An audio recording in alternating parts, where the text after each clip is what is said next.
ഷെറിൻ പുറത്തേക്ക് വരാനുള്ള വഴി ഒരുങ്ങുകയാണ്. എന്തുകൊണ്ടാണ് നമുക്കറിയാവുന്നതാണ്. നാട് മുഴുവൻ ഞെട്ടിയ ഒരു ക്രൂരകൃത്യമാണ്. അച്ഛനെ പോലെ കാണേണ്ട മനുഷ്യനെ വാടക കൊലയാളികളുടെ സുഹൃത്തുക്കളുടെ സഹായത്തോടു കൂടി ഇല്ലായ്മ ചെയ്തു എന്നുള്ളതാണ്. അതിനുവേണ്ടിയുള്ള പശ്ചാത്തലമെല്ലാം അറിയുന്നതാണ്. ഷെറിൻ പുറത്തേക്ക് വരുന്നത് ബന്ധുക്കൾ എങ്ങനെയാണ് കാണുന്നത്? ഞങ്ങളെ സംബന്ധിച്ച് പറയുകയാണെങ്കിൽ ഞങ്ങളുടെ ഒരു വീട്ടുകാരൻ നഷ്ടപ്പെട്ട ആ വേദന ഇന്നും മനസ്സിൽ നിൽക്കുക. ഇതുപോലൊരു അരുംകൊല ചെങ്ങന്നൂർ മധ്യ തിരുവിതാംകൂറിലെ ഏറ്റവും ഞെട്ടിക്കുന്ന, സംസ്ഥാനത്ത് മൊത്തം ഞെട്ടിക്കുന്ന ഒരു അരുംകൊല.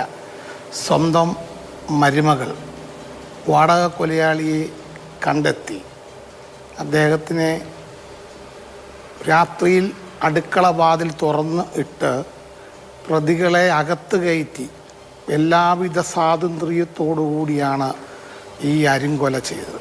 സാധാരണ ഒരു മനുഷ്യൻ്റെ ആരോഗ്യവും ശരീരപ്രകൃതി അനുസരിച്ച് ആ കാരണവരെ അങ്ങനെ കൊല്ലാൻ ഒക്കത്തില്ല. കാരണം അതിൻ്റെ 6.5 അടി മേളിൽ ഉയർന്ന നീളവും അതിനൊത്ത ശരീരവും ഉള്ള ഒരാളിനെ അദ്ദേഹത്തിനെ രാത്രി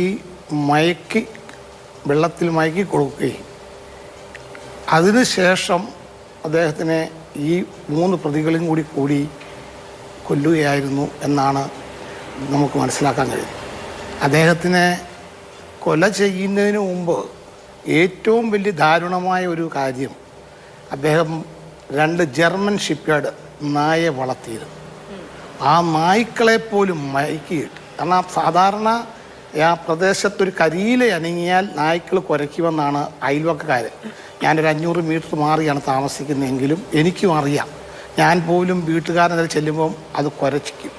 അപ്പോൾ അത്രയ്ക്ക് ശബ്ദമുണ്ടാക്കുന്ന നായ്ക്കളെ പോലും മയക്കി കിടത്തി ഇത്രയും ഈ കാരണവരെ കൊല്ലുന്നതിന് 2 ദിവസം മുമ്പ് ഇങ്ങനൊരു പ്ലാൻ ചെയ്തിരുന്നു. അന്ന് നാട്ടിലെ ചെറുപ്പക്കാർ ആ കാരണവരുടെ നേരെ വീടിൻ്റെ മുൻപിൽ സാംസ്കാരിക നിലയമാണ്. അവിടെ ഒരു വൈകുന്നേരം സമയം ചെലവാക്കാൻ നേരം പോക്കിനായിട്ടിരിക്കുന്ന ഒരു 5-8 ചെറുപ്പക്കാർ അവിടെ ഇരുന്നത് കാരണം ഈ വണ്ടി വന്നു. അവർക്കൊരു സംശയം, ഈ വണ്ടി പതിവില്ലാത്ത ഇവിടുത്തെ രജിസ്ട്രേഷൻ അല്ല. അങ്ങനെ വന്ന് അവരെ ശ്രദ്ധിക്കാൻ തുടങ്ങിയപ്പോൾ ഇവരവിടെ നിന്ന് മുങ്ങുകയായിരുന്നു. അതിനുശേഷം 2 ദിവസം കഴിഞ്ഞ് വന്നാണ് ഈ അരുംകൊല ചെയ്തത്. ഒരിക്കലും മറക്കാൻ പറ്റില്ല.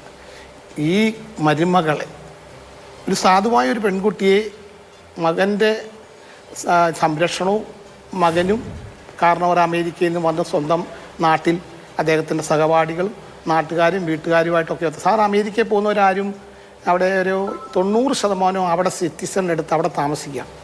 തൻ്റെ ജീവിതത്തിലൊരു സന്തോഷം തൻ്റെ നാടുമായിട്ട് ബന്ധപ്പെട്ട് തൻ്റെ കുടുംബക്കാരുമായിട്ടും നാട്ടുകാരും കൂടെ പഠിച്ചവരും അങ്ങനെ നാടുമായിട്ടൊരു ബന്ധം ആയിക്കോട്ടെ എന്ന് വെച്ചാണ് ഈ കാരണവർ സ്ഥലത്തെത്തി ഒരു വീട് വെച്ച് താമസിക്കുന്നത്. കാരണം സാധാരണ അവധിക്കൊക്കെ വരുമ്പോൾ സ്വന്തം സഹോദരിയുടെ വീട് 250 മീറ്റർ മാറിയാണ് സഹോദരി. അതാണ് കുടുംബം. കളീക്കൽ എന്നാണ് കുടുംബത്തിൻ്റെ പേര്. അങ്ങനെ കുടുംബത്തിൽ വന്ന് താമസിക്കുന്നു. അപ്പോൾ കുടുംബത്തിൽ കാലാകാലങ്ങളിലെ ആൾക്കാരെല്ലാം കൂടി വരുമ്പോൾ സ്വാഭാവികമായിട്ട് അദ്ദേഹം അമേരിക്കയിൽ നിന്ന് വരുമ്പം എല്ലാ വർഷവും ലീവിന് വരുമ്പം സഹോദരിയുടെ വീട്ടിലായിരുന്നു താമസം. അതിന് ശേഷമാണ് ഈ വീട് വെക്കുന്നത്. അങ്ങനെ വീട് വെച്ചു. അതിനുശേഷം മോള് കല്യാണം കഴിച്ചു, മൂത്ത മോൻ വിവാഹം കഴിച്ചു. ഇളയ മോനും ഒരു കുടുംബജീവിതം ആയിക്കോട്ടെ എന്ന് കരുതി അങ്ങനെ പത്തനാപുരത്തു നിന്ന് ഷെറിനെ എല്ലാ നിയമപ്രകാരവും സഭ അറിഞ്ഞുകൊണ്ട് സഭക്കാരും എല്ലാവരും നാട്ടുകാരും വീട്ടുകാരും എല്ലാം കൂടി അങ്ങനെ കല്യാണം കഴിച്ചുകൊണ്ട് വന്ന ഷെറിൻ ഇത്ര കൊടും ക്രൂരത ചെയ്തത്. നായ്ക്കളെ മയക്കി കിടത്തി വീടിന്റെ പിൻവാതിൽ തുറന്നു കൊടുത്തു.